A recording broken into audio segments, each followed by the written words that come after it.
Hello aspirants, a very warm welcome on the YouTube channel of Analyst IAS। तो recently state of food security and nutrition in the world ये report एक annual report है जो release की है UN ने। अब इसमें ग्लोबल पर्सपेक्टिव क्या है, इंडिया के लिए क्या है, ऐसे क्या क्या चैलेंजेस हैं जो इंडियन फूड सिक्योरिटी के चैलेंजेस हैं, कुछ हम डेटा देख लेंगे उससे रिलेटेड। इसके अलावा मुंबई का इसमें थोड़ा सा केस हमें देखना है कि कैसे एक अर्बन पॉपुलेशन में फूड सिक्योरिटी जो है ये और ज़्यादा इंपॉर्टेंट हो जाती है। इसके अलावा गवर्नमेंट के और कौन कौन से इनिशिएटिव्स हैं जो इंडिया में हंगर को टैकल करते हैं। After that we'll be having our today's prelims and the mains practice question. So let's start.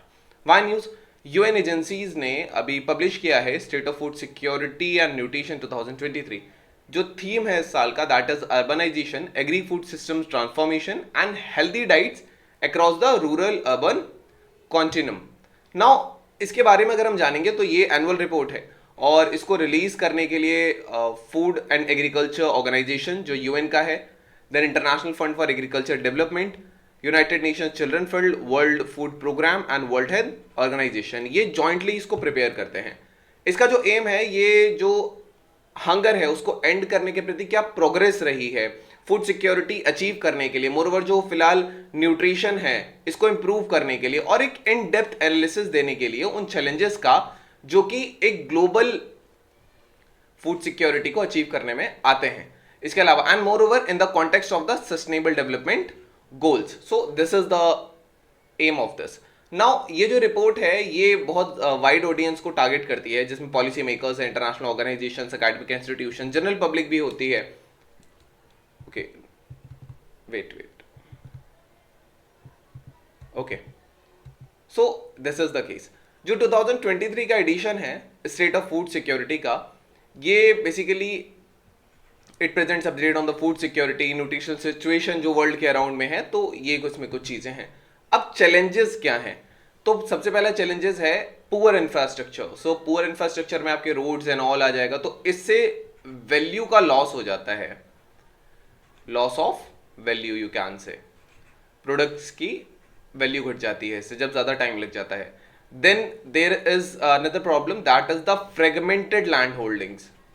क्योंकि इंडिया में अगर हम डेटा देखें तो अप्रोक्सीमेटली 67% जो फार्मर्स हैं इनके पास 1 हेक्टेयर से लेस का लैंड है। ये डेटा आप यूज कर सकते हैं मेंस आंसर में। इसके अलावा other thing is the climate change. Extreme climate events जो होते हैं जिससे क्रॉपिंग पैटर्न चेंज हो रहा है, रेन पैटर्न चेंज हो रहा है, ये एक बेसिकली चैलेंज है। Then subsidies on the fertilisers, जो फार्मर्स हैं वो ओवर इरिगेशन कर देते हैं, ओवर फर्टिलाइजर अप्लाई कर देते हैं, जिसकी वजह से सॉइल धीरे धीरे बैरन होने लगेगा, उसकी न्यूट्रिशनल कैपेसिटी डिक्लाइन होने लगती है एंड अल्टीमेटली लॉन्ग टर्म्स में वो सॉइल बेकार हो जाएगा। ये कुछ चैलेंजेस हैं विच आर फेस्ड। नाउ इस रिपोर्ट के हाइलाइट्स क्या है? तो सबसे पहला ग्लोबल हंगर की अगर हम बात करेंगे, ऑल्दो जो इंडिकेटर्स है ये 2021 से 2022 तक वही रखे गए थे, लेकिन ऐसे बहुत सारे प्लेसेस हैं वर्ल्ड में जहां जो फूड क्राइसिस है वो और ज्यादा वर्स हो गया, जैसे अफ्रीका के कुछ नेशंस हो गए जहां वॉर हो रही है उस एरियाज में। 2019 के हिसाब से 122 मिलियन लोग ऐसे थे जो कि बेसिकली देवर हंग्री वर्ल्ड वाइड। इधर वो पेंडेमिक का केस था, इधर वॉर है, इंटरनल कॉन्फ्लिक्ट्स हैं। नाउ न्यूट्रिशन की अगर हम बात करेंगे तो 2022 में अप्रोक्सीमेटली 2.4 बिलियन लोग ऐसे थे, मोस्टली जो वुमेन एंड रूरल पीपल हैं, कि इनको एक न्यूट्रिशियस, सेफ और सफिशिएंट फूड इनको कंसिस्टेंटली नहीं मिला था। चाइल्ड न्यूट्रिशन की बात करेंगे तो 2021 में 22.3% बच्चे ऐसे थे जो कि स्टंटेड थे एंड ये बेसिकली वर्ल्ड का है। 6.8% बच्चे वेस्टेड थे एंड 5.6% वो overweight. And what is the impact of urbanisation on the nutrition? जैसे जैसे अर्बनाइजेशन बढ़ता है, जो प्रोसेस फूड या कन्वीनियंस फूड्स होते हैं इनकी भी कंजम्पशन इंक्रीज हो जाती है सिग्निफिकेंटली, जो पैक्ड फूड आइटम होते हैं, जिसकी वजह से सिटीज में ओबेसिटी और ओवरवेट ज्यादा देखने को मिलता है compare to the rural areas. वैसे दोनों में ही मिल रहा है बट मोर आपको मिलेगा ये अर्बन एरियाज में। Now consumption of highly processed food ये इंक्रीज हो रहा है। This is the case. Now ये जो चेंजेस हैं ये लोगों की फूड सिक्योरिटी को, न्यूट्रिशन को बेसिकली इफेक्ट करते हैं डिपेंडिंग अपॉन कि वो रूरल अर्बन कॉन्टिनम में किस एरिया में रहते हैं। Now what is the dependence of rural areas on the global markets? जो पहले सेल्फ सफिशिएंट रूरल एरियाज थे, अब स्पेशली जैसे एशिया और अफ्रीका के कुछ केसेस में अब वो इंटरनेशनल जो फूड मार्केट्स हैं उन पे डिपेंड होने लगे हैं। अब फर्दर अगर आउटलुक देखें तो 2050 तक लगभग 70% जो वर्ल्ड की पॉपुलेशन होगी वो सिटीज में रहेगी। अब ये जो डेमोग्राफिक शिफ्ट होगा, इससे जो फूड सिस्टम्स है उनका रीओरिएंटेशन बहुत ज्यादा जरूरी है, ताकि इन न्यू अर्बन पॉपुलेशंस को एकोमोडेट किया जा सके, इनकी हंगर को एड्रेस किया जा सके, food insecurity and mall nutrition in सबको एड्रेस किया जा सके। इंडिया के बारे में अगर हम बात करेंगे तो इंडिया जो है ब्रिक्स नेशन के अमंग में अगर एक हेल्दी डाइट चाहिए तो इंडिया में उसकी सबसे लोएस्ट कॉस्ट है।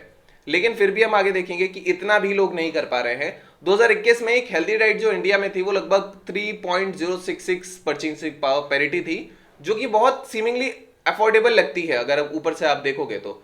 डाइट को अनअफोर्डेबल तब कहा जाता है कि जब वो नेशनल एवरेज इनकम जो है उस बेसिकली वो उसके 52% ज्यादा हो। जो नेशनल एवरेज इनकम है उससे अगर 52% ज्यादा कॉस्ट हो रही है देन वो एक अनअफोर्डेबल डाइट है। एंड इंडिया का बेसिकली एक लो एवरेज इनकम है अगर हम अदर कंट्री से कंपेयर करेंगे, तो ये एक बहुत बड़ी पॉपुलेशन के लिए डिफिकल्टी ला देता है कि वो एक जो रिकमेंडेड डाइट है, जो हेल्दी डाइट है उसको ले सकें due to low average income. Now Mumbai का अगर हम केस देखेंगे तो report specific case study Mumbai की दिखाता है, जिसमें जो मील्स के लास्ट 5 सालों में अगर हम देखेंगे तो लगभग 65% फूड का जो प्राइस है वो राइज किया है। लेकिन यहीं पे अगर हम वेजेस देखेंगे, सैलरी देखेंगे, तो केवल 28 to 30% इंक्रीज हुआ है इसी सेम पीरियड में। मुंबई को बेसिकली कंसिस्टेंट डेटा अवेलेबिलिटी के लिए लिया गया था। तो ये आपको एक बहुत स्टार्क एग्जांपल है कि कैसे अर्बन पॉपुलेशन जो हैं वो एक चैलेंजेस फेस कर रही हैं। So this is the thing which we can mention. Now global comparison की बात करेंगे तो इंडिया को अगर बाकी कंट्रीज के साथ भी कंपेयर करेंगे तो ये बेसिकली इंडिया में जो हेल्दी डाइट का कॉस्ट है वो तो काफी ज्यादा लो है, लेकिन अभी भी जो सब्सटैंशियल पॉपुलेशन है वो इसको नहीं ले पा रही, क्योंकि इनकम डिस्पैरिटीज बहुत ज्यादा हैं। 2021 में 74% इंडियंस ऐसे थे जो कि हेल्दी डाइट नहीं अफोर्ड कर पा रहे थे। So this is the case. Now government initiatives की अगर हम बात करेंगे तो national nutrition mission which is the Poshan Abhiyan, then national food security act 2013 is there, then eat right India movement is there, zero hunger programme, Pradhan Mantri Matru वंदन योजना is there, and प्रधानमंत्री पोषण शक्ति निर्मल scheme are there. So these are the initiatives which are of the government to tackle hunger in India. Now we have a practice question. So state of food security and nutrition in the world report is an annual flagship report jointly prepared by which of the following? Food Agriculture Organization, International Fund for Agriculture Development, United Nations Children Fund, World Food Program. How many of the above are correct? Only 1, 2, 3 or 4. You can type the answer in the comment section. Then let you know if it's correct or not. We have discussed this question, answer of this question in the slides. Now we have our mains practice question. What is food security? Mentioning the provisions of National Food Security Act 2013, describe the challenges in achieving food security. So this was all about today's video and session. I hope you understood it well. Thank you. Have a nice day and stay tuned with Analyst IAS for your better preparation.